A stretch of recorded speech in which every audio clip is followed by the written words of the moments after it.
sabi ko na there was one instance in my life, okay, that God really tested me. It was like several days before my CPA board exam. Nag-review ako noon, pero hindi ko sineryoso kasi may mga problema.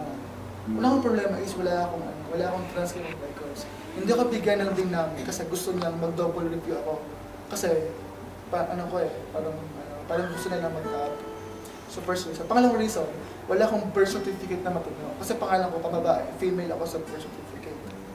So, yeah. So I am lacking two things na mahalaga. Birth certificate tsaka transcript of my course. Nakakatawa kasi, like, it was like, ang board exam ko is October 12, 13, 21, 22, yun ang 4 days na board exam ko. Tapos, ang last day of filing is September 13. Basta ganon. Tapos, alam niyo ba na God provided all of those two things the last day of the submission. So, sabi ko, God, ikaw ang nag-allow nito, although hindi ako nakapag-review, itutuloy ko na. Sana kasi yung time na nag-browse ako ng Pilipinas, na nakita ko parents ko na pinagtitimpla ako ng kape, pinagsisingawan ng lampara. So sabi ko, sige po, para sa parents ko, tutuloy ko to. Di mayroon ako 1 month para mag-review. Kulang talaga, Ngayon, nakatawa kasi, bumalik ako sa Panginoon. Dahil siguro may need, bumalik ako sa Panginoon. Nasabi ko, God, sa konting panahon na nalalabi para makapag-exam ako, pipiliin ko po kayo. 2633. So, ngayon, sa church namin sa Cubao, meron siyang midweek service. Sabado yun. Huwebes yun. Board exam ko Sabado. Pero ngayon, yung gabing yun, may mga bagay pa akong dapat aralin. Nagkaroon ako ng pagpili na Lord, ano pang gagawin ko? Mag-aaral po ba ako or pumunta ako sa midweek service? Tapos bigla lang ako nag-decide na pupunta lang ako midweek service. So, pupunta ako midweek service. Pagpunta ako midweek service, may nakita ko doon na nag-guy, nakabarong. Hindi ko siya kilala kasi hindi siguro siya, bisita lang siya. Tapos, it-turn out na siya pala yung pastor, so yung speaker. Ngayon, nagpipreach siya ganyan-ganyan. Kinuwento niya how he was blessed by God. Nung doon siya nasa Saudi Arabia, may pipreach siya pastor. Someone is speaking unto him na if you bless this pastor with what you have, I will bless you 1,000 folds. And nakakatuwa kasi in my head, there's also a sound, ang linaw-linaw na nakakapikon, i-bless mo yung taong nagkasalita, akong bahala sa'yo. Yung nasa na gano'n, okay? Ito pa nakakatawa, sobrang yaman ng pastor. Actually, hindi siya pastor nag-testify lang siya, pero parang speaker. Alam niyo ba na nabigay siya ng pera, tigo 1,000 kami lahat, basta meron kang sedula. Mag-board exam, sedula ako. Doon tayo sa kamay. So, wala akong 1,000. Warning number 1. Obey God. Nakakatawa kasi sabi niya, sa sobrang pangungulit nung nag-speak sa likuran niya, binigyan niya yung pera niya. I think it's 5,000 reals. Binigyan niya lahat. Tapos, after that, 2 weeks came. Every 2 weeks siya naghintay. Pagkakagising sa magalo, hinahampas niya rin ulan niya. Lord God, sabi mo, papagpalain mo, nasaan na? Every morning daw yun. As in, literal, gano'n siya every morning. Ay, nakatawa kasi. Ako din. Even before he uttered the story, may nung nag-i-speak sa akin na, why don't you give that person, kung ano man yung meron, ako ang bahala sa'yo. Ang kulit. Alam mo yung makulit taong gusto mong sapakin kung katabi mo lang siya. Na ang dibdib ko is sobra ng nagdub-dub-dub-dub-dub-dub-dub ganyan.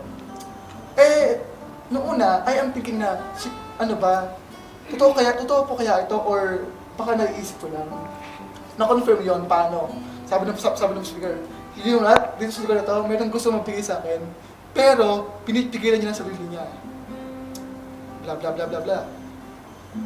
Ganun talaga sa lugar na to. Mayroong gusto siyang, may pinapagawa sa kanya si God. Pero, siguro something is hindering him. Yung kamay niya nasa likod. Actually, yung kamay ko nasa likod na kasi, actually, hawak ko na yung wallet ko dito. Kasi sobrang pangungulit nung speaking something. Siyempre, nadadala na ako, ganyan-ganyan. Ang pinakahuli, nung nakuha ko ng wallet ko, nakuha ko ng pera ko, ito ang pera ko, sabi, yung kamay niya nasa bulsa. Tumayo na ako. Tayo ako. Pero hindi siya nakatingin sa'yo. No. Hindi niya kilala. Hindi niya kilala. Kasi first time niya talaga sa church. First time ko siya nakita sa church. Pag tayo niya, binigay ko sa kanya, pakapakang ng tao. Bumulong sa akin. God has something for you. Sabi ko ng pastor. Tapos, yung mga tao, binabati ako, congratulations, you did what the Lord is telling you. Ang nakatawa, yung preaching niya din, may kaugnayan sa word sa akin ni God na I will make you the head and not the tail. So sabi ko, nung may ako sa bahay, Lord, wala akong pera. Sabi ko, kinabukasan, Biyernes, pagkagising ko, Lord, wala akong pera. Kinagabihan, wala akong tulog. Sobrang overwhelmed, wala akong pera, tapos sobrang overwhelmed and everything. Hindi ako nakatulog. Pwede sa kinabukasan. Pero I have this faith na God will not leave me nor forsake me. Kasi yun ang promise sa akin. You know what? In the board exam, the same voice telling me A, B, C, D, A. Minsan, sagot ko B. Alam ko sure akong B. Burahin mo, C. Na every answer, pinapagkatiwala ko sa kanya. And 2 weeks also okay. 2 weeks also okay. Kasi, 1 week came. 1 week came. Sabado, Linggo, then Sabado, Linggo, then Sabado, Linggo. Ang result, Monday. Bilis naman. Hindi, 1 day lang. 1 day lang ang result sa'yo. Talaga?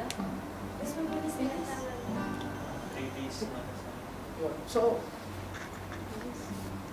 I have 8 subjects, for exam subjects.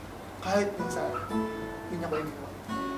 And, kapag kami nagkatanong sa akin, kapag ako nakapasa, I always tell them, grace lang talaga na Diyos. Kasi, literal ko siyang naranasan, literal ko siyang na-experience na kahit hanggang ngayon, pag nare-recall ko yung story na yun, naiiyak ako kasi sobra yung peace na ibinigay niya sa'yo na pagka pala pinakakuha ka ni God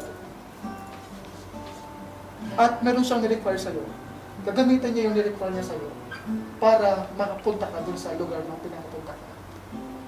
So, sabi ko, Lord God, thank you po kasi alam ko sa ating lahat dito, there are so many things in life na ang hirap bitawan. Like, for example, I have my own problems in life na ang hirap, hindi ko ma-give up. Pero kasi ang requirement kasi ni God sa atin, unahin mo ako at ang aking katwiran at ang lahat ng mga bagay na to ay idaragdag ko sa'yo.